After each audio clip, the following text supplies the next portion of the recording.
आपल्या परिसरातील ताजी आणि महत्त्वाची अपडेट पाहिजे तर मग आजच C24 तास या आपल्या YouTube चॅनलला लाईक करा, शेअर करा, सबस्क्राइब करा आणि बेल आयकॉनवरती क्लिक करायला अजिबात विसरू नका।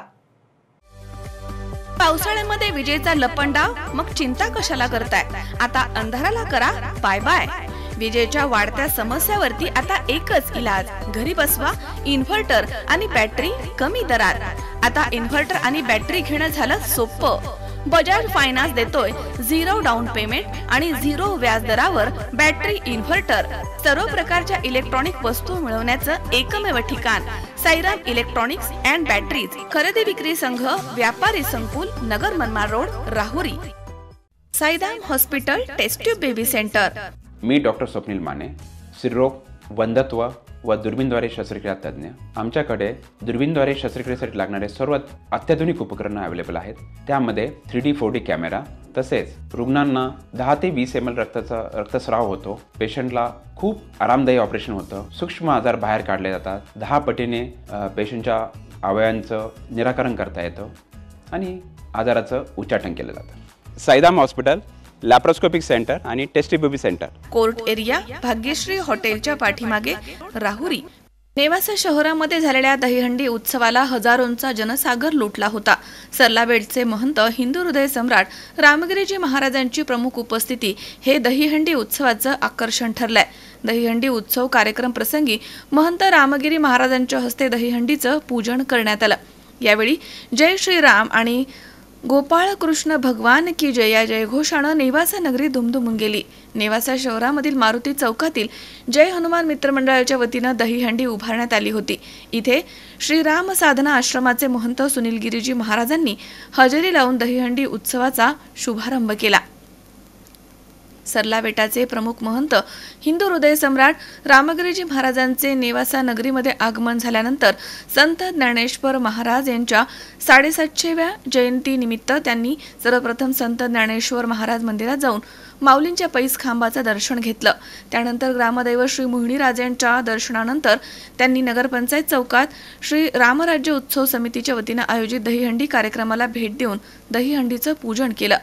नेवासा एसटी स्टँडच्या जवळ श्रीकृष्ण जन्माष्टमी उत्सव समितीच्या वतीनं आयोजित केलेल्या दहीहंडी उत्सवाला त्यांनी भेट दिली।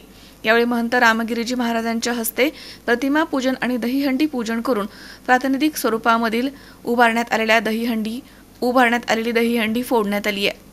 यावेळी झालेल्या कार्यक्रम प्रसंगी मधमेश्वर देवस्थानचे महंत ऋषीनाथजी महाराज तसेच आमदार विठ्ठलराव लंगे, पंचगंगा उद्योग समूहाचे प्रभाकरराव शिंदे, श्रीकृष्ण जन्माष्टमी उत्सव समितीचे आयोजक कृष्ण परदेशी तसेच धनंजय काळे, पप्पू परदेशी, प्रशांत बहिरट, नानासाहेब शेंडे यांच्यासह सर्व तरुण मंडळाचे पदाधिकारी, बजरंग दल आणि हिंदुत्ववादी संघटनेचे युवा पदाधिकारी, कार्यकर्ते, ग्रामस्थ इथे मोठ्या संख्येनं उपस्थित होते।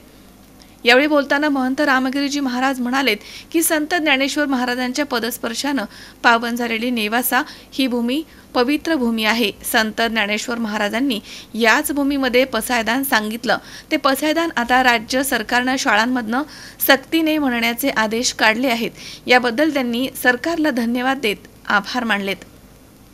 नेवासा भागामध्ये पूर्वीपासून नारद मुनींचे मंदिर आहे, हे विवादास्पद आहे। हा विवाद थांबवला पाहिजे। आपल्या धार्मिक स्थळांवरील झालेली ही अतिक्रमणं हटवणं गरजेचं आहे असं सांगून संत ज्ञानेश्वर महाराजांचा ज्ञानेश्वरी हा ग्रंथ मराठीचे वैभव वाढवणारा आणि विश्वाला मार्गदर्शन करणारा ग्रंथ आहे आणि तो ग्रंथ इथे निर्माण झाला हे नेवासेकरांचे भाग्य आहे असं बोलताना महंत रामगिरीजी महाराज यांनी म्हटलंय।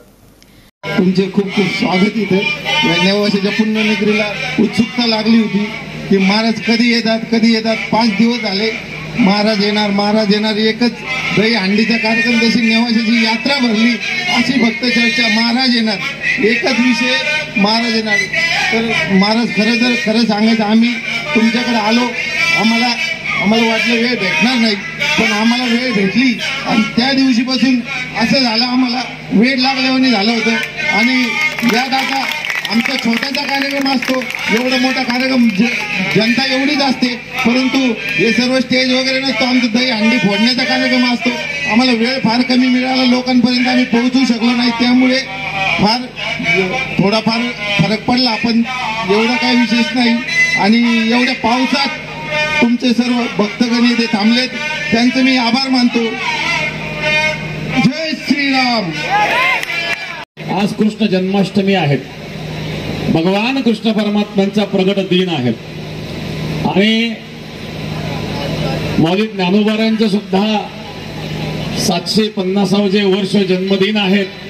म्हणजे सप्तशतकोत्तर सुवर्ण महोत्सवी हे वर्ष आहेत आणि म्हणून या ठिकाणी आपल्याकरता विशेष हे महत्वाचं आहे. कारण मौलींनी ज्ञानेश्वरी सारखा ग्रंथ याच स्थानावर लिहिला. मोहिनीराज भगवान विष्णूचा मोहिनीराज अवतार हा देखील याच ठिकाणी झालेला आहे आणि नेवासा अध्यात्माच्या दृष्टीने अतिशय महत्वाचं अशा प्रकारचं हे शहर आहे. तर या ठिकाणी आणखी मी एक महत्वाची गोष्ट सांगेल की या भूमीमध्ये नारद मंदिर सुद्धा आहे. नारद मुनी मंदिर कुठेही पाहायला मिळत नाही, ते नेवाशामध्ये आहे. परंतु दुर्दैव की त्या नारद मुनी मंदिरामध्ये पूर्वी कोणीतरी तलाठी तहसीलदार आले, त्यांनी ते नाव बदलून त्या ठिकाणी एक कबर बनवलेली होती. अशा अनेक आपल्या हिंदू मंदिरांवर जे अतिक्रमण झालेली आहेत, आजही ते स्थान विवादास्पद आहेत. मला असं वाटतं या ठिकाणी माननीय आमदार साहेब उपस्थित आहेत, तो नारद मंदिराचा सुद्धा विवाद हा थांबावा. कारण मूळ रेकॉर्ड हे नारद मंदिराचंच आहे. अशा प्रकारे जर कोणी अतिक्रमण केलेलं असेल तर अशा अतिक्रमणाला हे दूर केलं पाहिजे. तिथं सुद्धा माऊलींच्या दर्शनाकरता ज्यावेळेस लोक जातात त्या रस्त्यामध्ये काही अतिक्रमण असतं, हे अतिक्रमण सुद्धा हटवणं गरजेचं आहे आणि म्हणून त्याकरता या ठिकाणी आपण सर्वांनी प्रयत्न करावे. प्रशासनाची सुद्धा ती जबाबदारी असते, मध्ये कुठल्या प्रकारचं अतिक्रमण या ठिकाणी असू नये. शंकर नामदे, सी 24 तास, निवासा.